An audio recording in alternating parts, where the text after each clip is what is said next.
All right, joining us now with reaction, incoming special envoy for the Middle East. He's negotiating with him as we speak. Steve Witkoff is back with us. Steve, thank you for being with us. Let's start with what the president said. Look, all hell will break loose if those hostages are not back. He was talking to you. You were in that picture. I don't want to hurt your negotiation. If they're not back by the time I get into office, all hell will break loose in the Middle East. You're talking to them. The one thing I think the world believes, if Donald Trump says it, he means it. How are those negotiations going? Well, I think they're going well, Sean. First of all, thanks for having me this evening.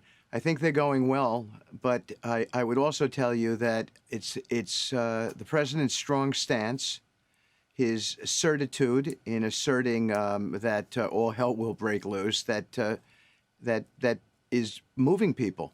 That it's, I think we should have had a deal 10 days ago, candidly, but hopefully we've got some people really doing, God's work at that negotiating table. The Sheikh Mohammed, the Prime Minister of Qatar, the Israelis are dug in. Everybody wants to see this happen. So I am hopeful it happens before the inauguration. And if it does happen, it'll be in large part because of the president's directive.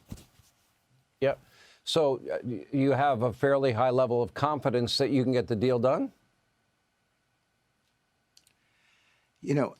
I don't know. Maybe call it aspirational. It's been going on for too long. You have to agree with I agree with everything the president has said. The hostages should never have been taken. It should have never happened.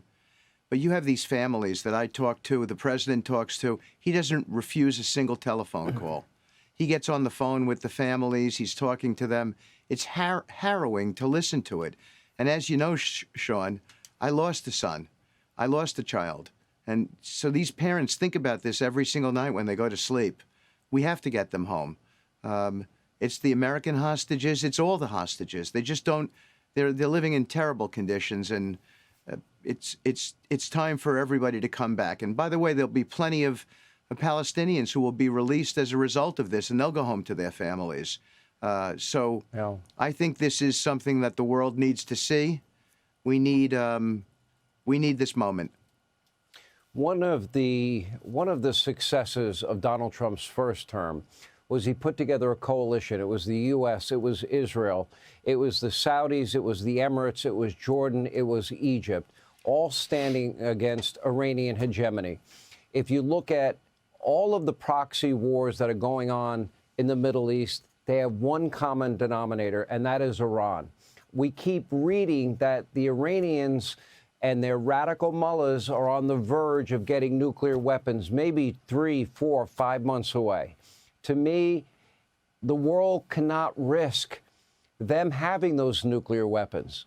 Is that part of a strategy that has come up? Well, we have all heard the president's position on nuclear. He will not allow a bomb to be gotten by the Iranians. It's not going to happen. We're not going to that place. We're not going to have a nuclear arms race in the Middle East. And I work for him, and I happen to believe in the policy, but it's his directive, and we're going to implement that policy. Now, hopefully, we can solve it diplomatically. And the president is all about solving it diplomatically if that's possible, and if people are going to adhere to their agreements. But if not, then the alternative is not necessarily a good one, but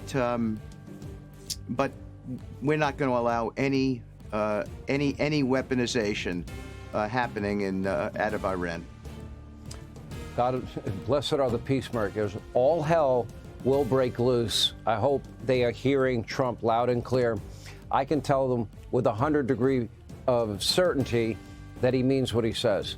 Steve Witkoff, Godspeed. Appreciate it. Hey, Sean Hannity here. Hey, click here to subscribe to Fox News YouTube page and catch our hottest interviews and most compelling analysis. You will not get it anywhere else.